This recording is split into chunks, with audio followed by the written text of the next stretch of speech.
देव sir, देव chemistry classes Patna. आज मैं पुनः आप लोगों को मोल कॉन्सेप्ट का नेक्स्ट लेक्चर लेकर आया हूँ। आज हम लोग डिस्कस करेंगे मोल रिलेटेड एवोगाड्रो साहब मोल को 3 पार्ट्स में क्लासीफाई किया था, number, mass and volume. Number और मास के टर्म में हम लोग जान चुके हैं। आज जानेंगे इसके टर्म में वॉल्यूम के टर्म। अब देखिए गैस रिलेटेड में वॉल्यूम जो है ये किससे रिलेटेड है? ये गैसीय सब्सटेंस से रिलेटेड है। हम लोग गैसीय सब्सटेंस का 4 मेजरेबल प्रॉपर्टीज जानते हैं। वह क्या है? Temperature, pressure, volume and mass. Gas को जब मेजर करते हैं तो मेजर करने के लिए 4 properties, temperature, pressure, volume and mass.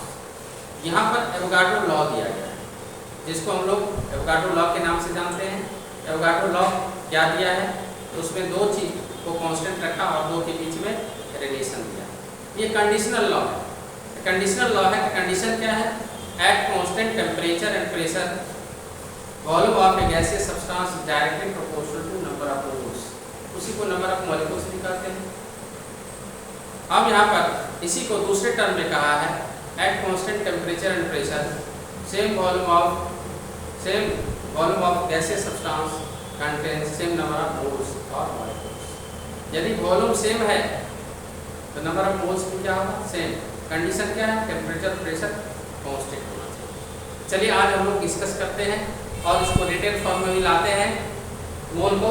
तो देखिए यहाँ पर मोल रिलेटेड विथ वॉल्यूम, पहला एवोगाड्रो लॉ को जान लेना जरूरी है, तभी हम लोग मोल कॉन्सेप्ट को ढंग से जान पाएंगे, नहीं तो नहीं जान पाएंगे। एवोगाड्रो लॉ क्या है? एवोगाड्रो क्या है? रिलेशन दिया है किसके किसके बीच। देखिए यहाँ पर प्रेशर, गैस का 4 मेजरेबल प्रॉपर्टीज है, प्रेशर, वॉल्यूम, टेम्परेचर एंड मोल या मास। ये वॉल्यूम और मोल के बीच में रिलेशन दिया। मोल को N से, वॉल्यूम को V से, प्रेशर को P से, टेम्परेचर को T से ड्रॉप करते हैं। प्रेशर और टेम्परेचर को कांस्टेंट रखा, वॉल्यूम और मास के बीच में, मोल के बीच में रिलेशन दिया। क्या देखिए? he gave relation between volume and number of moles at constant temperature and pressure। यानी टेम्परेचर और प्रेशर को कांस्टेंट रखा, रिलेशन किसके किसके बीच दिया? Volume and number of moles के बीच। ये कैसा रिलेशन दिया उसको जाने, उसको लॉ कहा जाता है। तो लॉ क्या है? कहता है according to this law, according to this law, यानी इस नियम के अनुसार। किस नियम? एवोगाड्रो लॉ के अनुसार।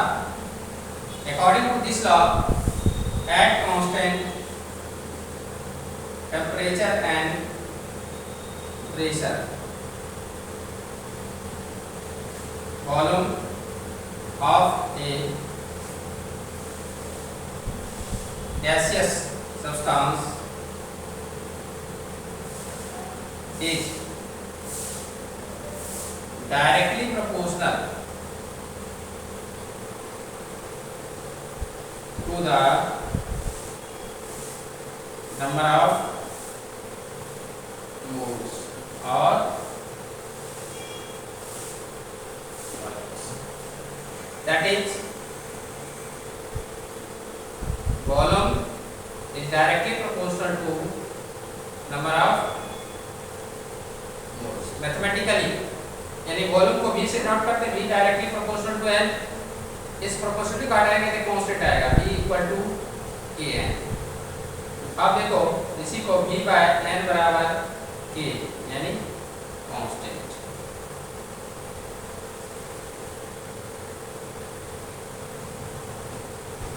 V इक्वल टू K यानी कांस्टेंट है। अब देखिए इसी को दूसरे टर्म में एवोगाड्रो कहता है, इसी को दूसरे टर्म में क्या कहता है? Equal volume of all gases contain same number of molecules at constant temperature and pressure। यदि टेम्परेचर और प्रेशर कांस्टेंट है, वॉल्यूम सेम है, तो नंबर ऑफ मोल्स क्या है? सेम। तो ये अनदर वर्ड कह सकते हैं इसको, यानी अदर वर्ड या अनदर लिख दो, अनदर वर्ड। दूसरे शब्दों में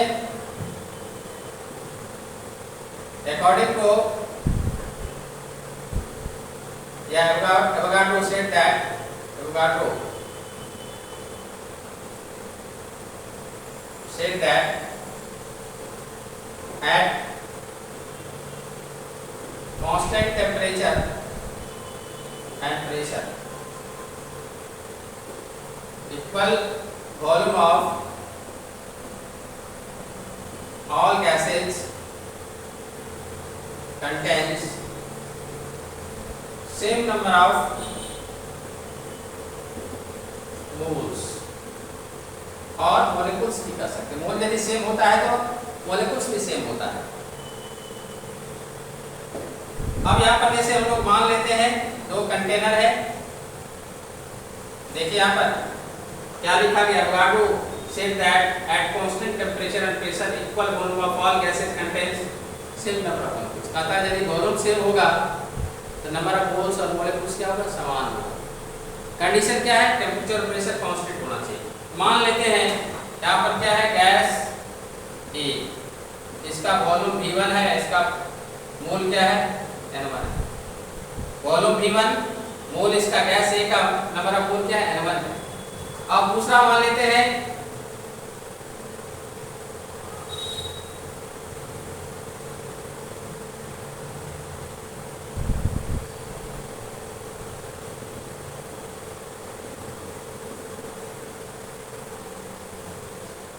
तो यहाँ पर गैस B का वॉल्यूम V2 और नंबर ऑफ मोल N, और यहाँ पर कंडीशन क्या है, T and P constant.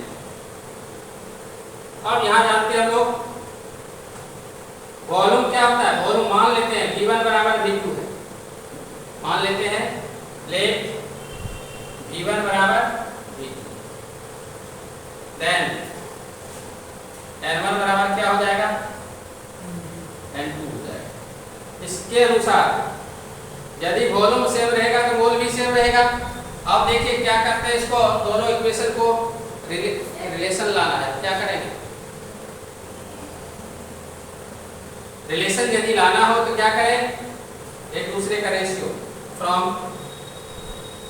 Equation first and second, V1 by N1 बराबर V2 बाय, ये इक्वेशन यहाँ पर V1 बाय N1 यहाँ भी आया था, V बाय N बराबर के या दो गैस के लिए क्या हो जाएगा, और to gases V1 by N1 बराबर V2 बाय N2। अब इसी चीज को यहाँ पर हम लोग इसको देखो इक्वेशन मान लेते हैं, इक्वेशन A और इक्वेशन B क्या है, सेम। एवोगाड्रो लॉ को दोनों टर्म में, दोनों फॉर्म में हम लोग डिफाइन कर सकते हैं। किसी बुक में ये रहता है, किसी में ये रहता है। तो चलिए हम लोग क्या देखें, एवोगाड्रो लॉ सीखा। एवोगाड्रो लॉ क्या कहता है, यदि टेम्परेचर और प्रेशर कांस्टेंट है, वॉल्यूम सेम रहेगा तो नंबर ऑफ मोल्स भी क्या होगा, सेम होगा। अब इसी पर आधारित हम लोग को पढ़ना है मोल रिलेटेड विद वॉल्यूम। तो मोल रिलेटेड विद वॉल्यूम, यहाँ पर कंडीशन क्या है, कहता है मोल को कैसे डिफाइन किया जाता है, 1 mole of any gaseous substance at STP or NTP contains same volume equal to 22.48। कहता है किसी भी गैसियस सब्सटेंस का एक STP और NTP पर, STP और NTP क्या है, standard temperature, normal temperature and pressure. एक मोल को भी गैस होता है तो उसका वॉल्यूम 22.4 लीटर होता है। अब क्यों होता है, एवोगाड्रो लॉ को जानना जरूरी था, तभी उसको हम लोग जान सकते थे। तो चलिए इसको लिखिए। इसके बाद पुनः मैं बता रहा हूँ, ये जो हेडिंग दिए थे मोल रिलेटेड विद वॉल्यूम, इसके बाद एवोगाड्रो लॉ को जानना जरूरी था, तब हम लोग क्लियर हो पाते वॉल्यूम से रिलेटेड मोल कैसे है। तो हम लोग क्या सीखा अभी, टेम्परेचर प्रेशर कांस्टेंट रहेगा, वॉल्यूम सेम होगा तो मोल सेम होगा, मॉलिक्यूल सेम होगा। इसी पर आधारित है मोल रिलेटेड विद वॉल्यूम। इसको लिखिए।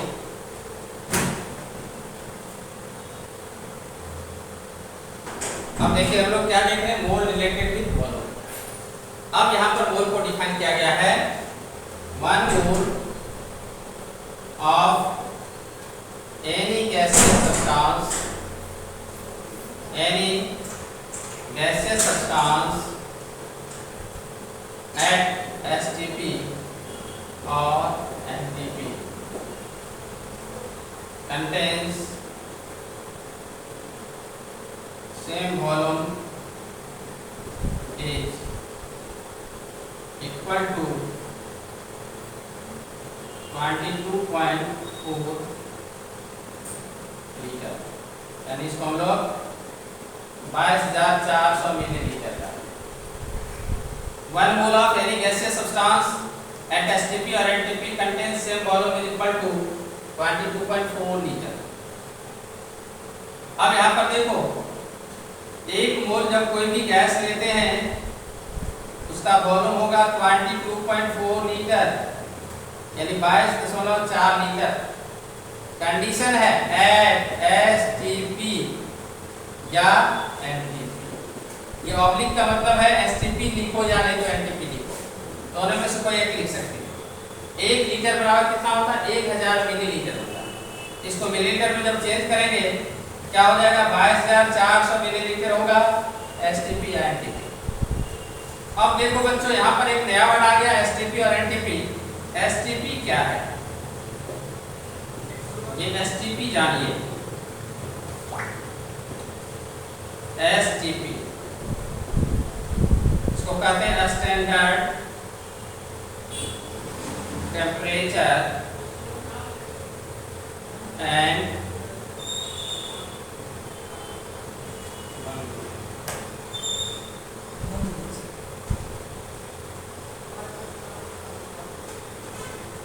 देखिए यहाँ पर क्या लिखे? 1 mole of any gaseous substance at STP और NTP contain same volume equal to 22.4 litre और 22,400 मिलीलीटर। अब देखिए 1 मोल गैस 22.4 लीटर होता है। कहाँ पर? कंडीशन है एट STP और NTP। इसी को मिलीलीटर में लेंगे। 1 लीटर क्या होता है? 1000 मिलीलीटर। 1000 से गुना हो जाएगा, 22,400 मिलीलीटर होगा। STP क्या है? यहाँ पर नया वर्ड आता है STP, standard temperature and pressure.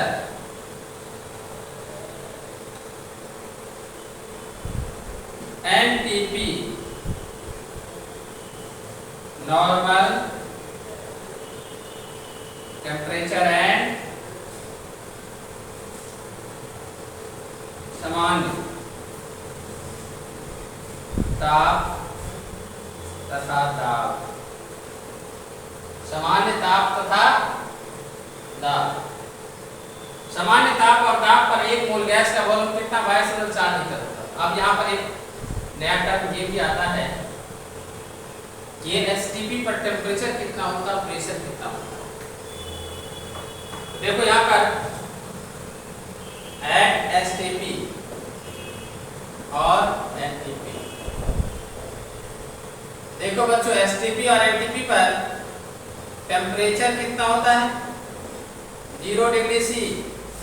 इसी को केल्विन में चेंज करोगे तो 273 केल्विन हो जाएगा, 273 केल्विन। प्रेशर कितना होता है? प्रेशर होता है 1 एटमॉस्फेयर। इसको शॉर्ट फॉर्म में ATM लिखते हैं। इसी को 1 बार भी कहा जाता है। बार का है? प्रेशर को मेजर करते हैं बैरोमीटर से। इसी को 76 सेंटीमीटर ऑफ Hg भी लिखते हैं, मरकरी। इसी को मिलीमीटर में चेंज करते हैं तो 760 millimetre of Hg। 760 torr. Torr क्यों? ये टॉरिसेली नाम का साइंटिस्ट ये एक्सपेरिमेंट किया था, इसलिए अपना नाम भी इसमें जोड़ा। इसी को यदि SI में लेते हैं तो पास्कल निकाला, कितना? 101,325 न्यूटन पर मीटर स्क्वायर। इसको पास्कल कहते हैं। शॉर्ट फॉर्म में क्या लिखते हैं? PA। इसी को यदि CGS में लेते हैं तो 1.01 × 10⁶ डाइन पर सेंटीमीटर स्क्वायर। ये क्या है? प्रेशर का unit. 1 atmosphere, 1 bar 76 cm of Hg, 760 mm of Hg, 760 टॉर, 101,325 पास्कल या मीटर पर मीटर स्क्वायर, 1.01 × 10⁶ डाइन पर सेंटीमीटर स्क्वायर।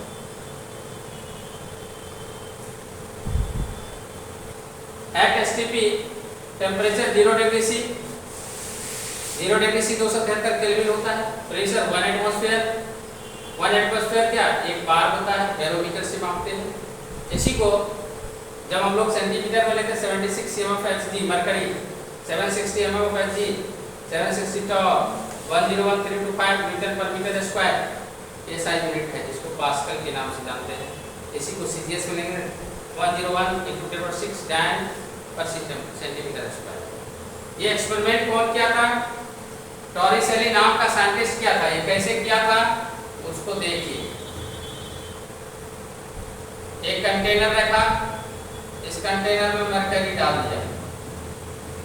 क्या डाला? मरकरी। और खुला यदि कहा कोई भी खुला बर्तन है उसमें प्रेशर कितना लगता है? 1 एटमॉस्फेयर लगता है। यहाँ भी क्या खुला ओपन है कंटेनर, इसमें 1 एटमॉस्फेयर प्रेशर है और इसमें एक बैरोमीटर रखा गया। बैरोमीटर एक यंत्र है जिससे प्रेशर मापा जाता है। और एक ट्यूब इसमें रख दिया।